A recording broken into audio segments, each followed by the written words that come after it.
The Peninsular War, fought against Napoleon's France between 1808 and 1814, was arguably the British Army's greatest ever campaign. But did you know that amongst the Duke of Wellington's crack troops were a large force of hard-as-nails Germans, known as the King's German Legion, or KGL? Well, in this video we're walking their most famous battle and exploring a little of their extraordinary history. So today we've come to a little known, almost forgotten, dare I say, battlefield of the Peninsular War, García Hernández. It was fought the day after Salamanca, so it's the 23rd of July. Now, it's a very important battle and something almost unheard of during Napoleonic warfare happened here. Stick with us to find out more because this is fascinating stuff. Before we crack on with the battle here at García Hernández, let me just give you the background. Alternatively, you can quickly pop back and watch the video that Marcus Cribb and I made walking the battlefield of Salamanca. Okay, so it's the summer of 1812 and Wellington has been doing what he does best, outmanoeuvring the French while pretending he's absolutely not about to start a major battle. The Salamanca campaign is a marching match, a chess game. Marmont's French army tries again and again to catch the British out of position, and every time Wellington slips away with that infuriating half smile. But on the 22nd of July, Marmont finally overreaches. He stretches his line a little too far, chasing what he thinks is a British retreat. Instead, he exposes his flank and Wellington pounces. The result is devastating. Marmont's army is shattered in a few hours. Entire French divisions are smashed apart. The British, Portuguese and King's German Legion roll them up like a carpet. By nightfall, Salamanca is one of Wellington's great masterpieces, a battle decided by timing, terrain and a commander who knew exactly when to unleash the hammer. But victory isn't enough. Wellington wants the whole French army. And so at dawn on the 23rd of July, the pursuit begins. His infantry cross the Tormes with the dust of battle still on their coats. Anson's light cavalry trot ahead, and then comes the hard-hitting brigade everyone fears, box-heavy dragoons of the King's German Legion. We'll come back to them in a moment, but for now, let's try and work out where the bloody hell we are. So Marcus, we're struggling to really get our bearings of the topography of García Hernández, aren't we? Because unlike most of the battlefields, there's no signs, there's no information. This is part of the fun though, isn't it? This is absolutely part of the fun. So you use the maps that you've got. We know we've just come in from the south. We've covered one river, we're heading towards the Almar. We've got the map and the knoll to our left, and that's the approach from the KGL Dragoons. And as we come around this curve here, we're going to be basically following the charge route, and we're just looking for the ridge. So very much a case of the opposite of being lost. We know where we are, and we're just trying to find the French positions. And this is what I love about battlefield exploring. It's the first time that Chris and I have been here, and we're just trying to work out, using the maps, using the first-hand accounts, and using the ground, plus our own experience and knowledge, what looks like a good ridge. And as we're coming along here, I can see what looks like a really good ridge where the windmills the right are. side with the windmills. Yeah. So that's probably where we're going to head. It's worth pointing out the contemporary maps and the modern terrain do not align at all. So we're kind of going by feel of where we think the squares and the fighting actually happened. But I think we can be confident that this massive ridge is where General Foy and his division positioned their rearguard.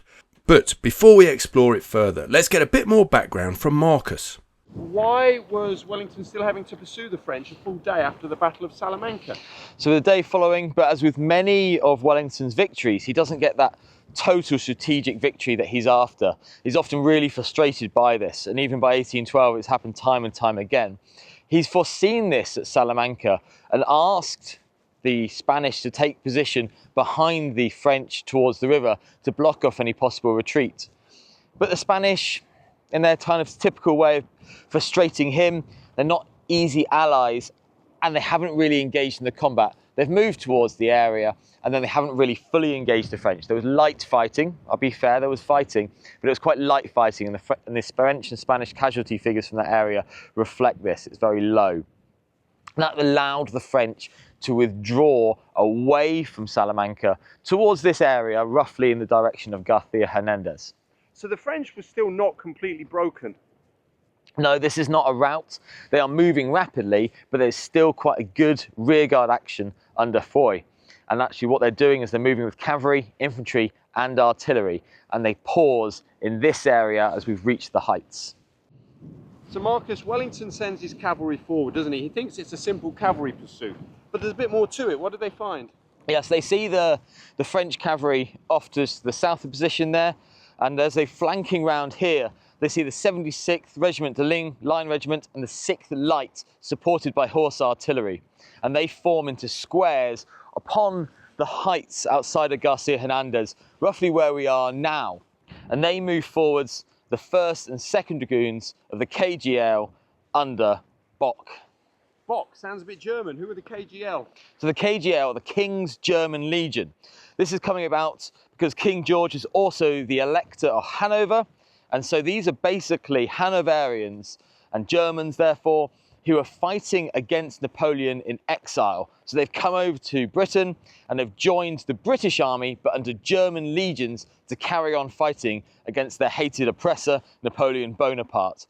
Actually, they're thought of as being very well disciplined troops in battle, little bit of an elite status, and they very unusual that they are part of the British army and will carry King's colours. And am I right in saying that despite being German, they were actually one of the most elite units in the army? They can definitely put them up there with a high standard. And Marcus isn't alone. It's not hyperbole to say that they were elite. Captain Patterson of the 50th Foot wrote of them, "The German troops are superior to any I've ever met with for strict attention to duty. They are determined, brave and cool in the hour of battle. And should they be entrusted with the outposts, the camp may sleep in safety and in full assurance of being vigilantly watched. Hardy and inflexible, they conform under any state of things to their commanders, at whose will they move with the regularity of a piece of mechanism." I think he's basically saying they were German automaton robots. Now, Lieutenant Colonel Tompkinson of the 16th Light Dragoons wrote that the German hussars in the Peninsular Army were our first masters in outpost duties. And Wellington himself, never quick to praise, did express the belief that it was impossible to have better soldiers than the real Hanoverians who formed the original nucleus of the Legion. Okay, but how were the King's German Legion organised? So they had all 3 different arms, but they weren't necessarily always formed together. So they had cavalry, artillery, line and light battalions, but they would often supplement other units and form in with British or form their own brigades and work alongside British divisions. It depends upon the umbrella corps of the area, but they would often form up and alongside their own mates, their comrades, and have their own detachments. So here we see 2 regiments of dragoons coming off.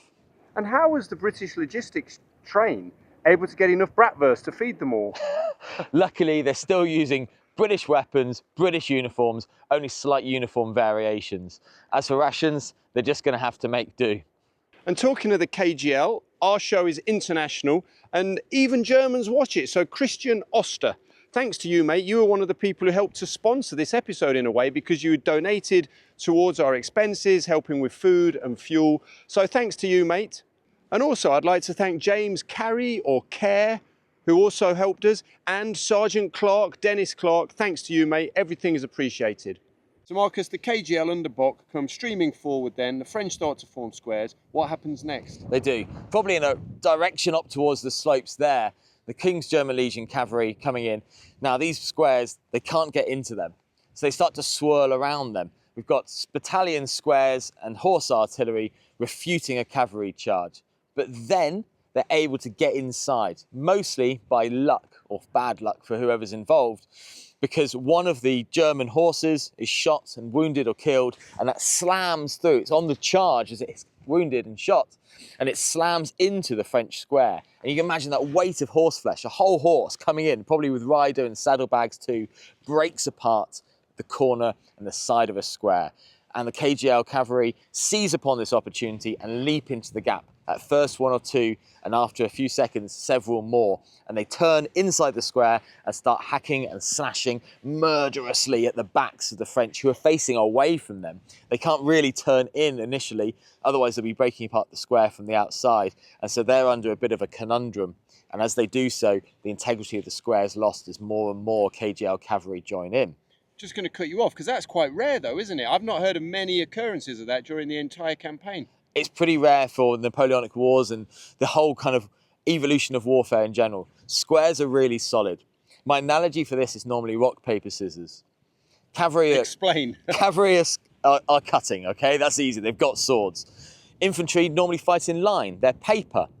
But when we're fighting in square, they're solid, they're immovable, a rock, and it'll be blunted. But what they're doing here is they're breaking apart that square from the inside, flattening it out and almost exploding it from the inside, forcing them back into line, into individuals, and cutting them apart. What happens next is really unusual, that there's a second square nearby from the 6th Light. There's a couple of different versions of this account. Either they're so panicked by seeing their colleagues butchered in front of them, or survivors of the first square run into the second square, seeking shelter and sanctuary, or a combination of all these factors. And as they do so, the King's German Legion follow on in and break apart that square as well. Confusingly, there are some accounts saying the third square up the line is also attacked and may be broken. But what we can say for certainty is 2 French infantry squares are broken by the KGL. And Marcus is spot on, he's correct. There is a lot of confusion around how many squares the KGL faced. A number of first-hand accounts claim there were 3, though many modern historians are confident that it was just 2 squares that were broken, and what many soldiers at the time believed to be a third square was simply a couple of companies they caught in line. And what about first-hand accounts of the battle? Are there any? Well, my friend Josh Proven has posted some on his channel, Adventures in Historyland. Please check out the full video. But with his permission, I am pulling a few quotes. Let's start with Lieutenant Hartwig von Witzendorf, adjutant of the 1st Heavy Dragoons KGL. He said, "Around 9 o'clock, Anson's brigade, which was in front of us, saw the enemy in the plain near García Hernández. The regiment was formed. Anson's brigade moved to the right behind the village, charging the French cavalry which fled. We were given the order to charge the enemy in the flank. The 1st squadron went forward and charged cavalry which fled. It took 5 horses as prisoners and an ammo cart drawn by 4 mules. The 3rd squadron, led by Captain von der Decken, charged, without orders, a solid square formed on the left side of the mountain, broke it despite the terrible small arms fire, and made them all prisoners.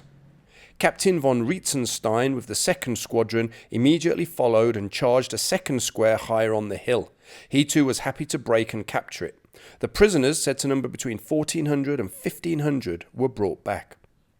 And Captain Karl von Holdenberg of the 1st Heavy Dragoons wrote, "General Bock led us in noble style. Decken's squadron was the 1st, Rietzenstein's the 2nd, and to both their unparalleled bravery our great exploit is in a great measure owing. But indeed everyone without exception was conspicuous in gallantry, or we would never have succeeded. We dashed in like madmen, and our blades carried with them the bloody revenge that we had so long owed them." It's always great to hear first-hand accounts, isn't it? But for now, let's get back to Marcus and find out what happens next. So Marcus, when the squares are destroyed, is that the end of the battle? Are the French defeated and we all go home? Not quite. Foy, witnessing this, brings up cavalry, infantry and artillery to extract his men. The chase is taken up by the British Light Dragoons who are nearby, the 11th, the 16th and the 20th. They move in and continue the pursuit, but under fire from this artillery. Wellington, on seeing this, calls a halt to the pursuit. Of the whole affair, Foy, the French commander, called it the boldest charge of the whole war. High praise indeed. Right, it's nearly Christmas, which means you or someone you have to tolerate and buy a present for needs something related to military history. And luckily for you, I've got just the thing. If you want to show the world you're a cultured, battle-hardened individual, you can wear merch like this. T-shirts, hoodies, mugs, all the important kit. Apparently, they're a hit on Tinder profile photos, or so I'm told. And if you ever find yourself accidentally wandering into an Antifa rally, you'll stand out like a beacon of good taste and sensible politics. Oh, and they have them for the lady in your life. This is my missus. She wears this stuff all the time wherever she goes.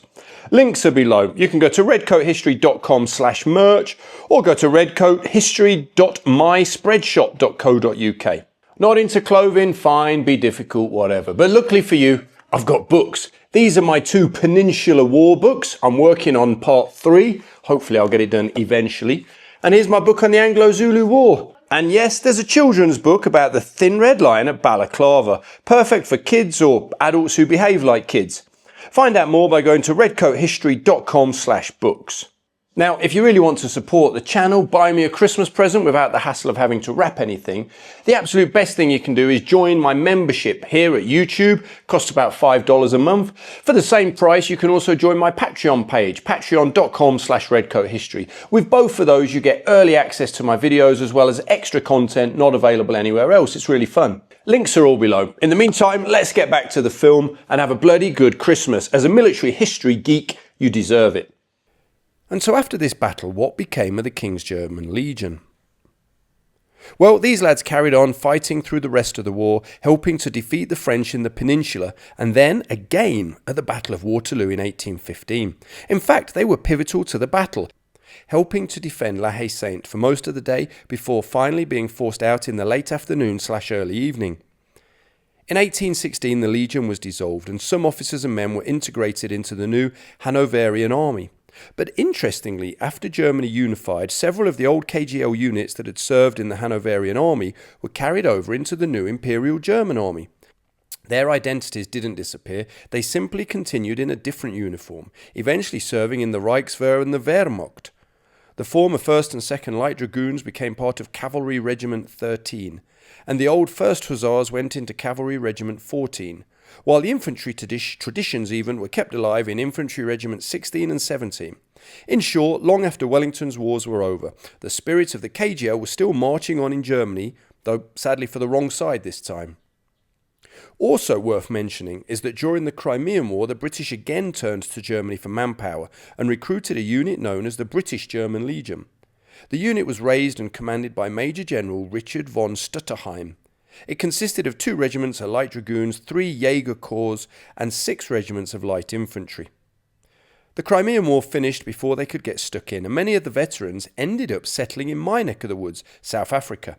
But that's a story for another day.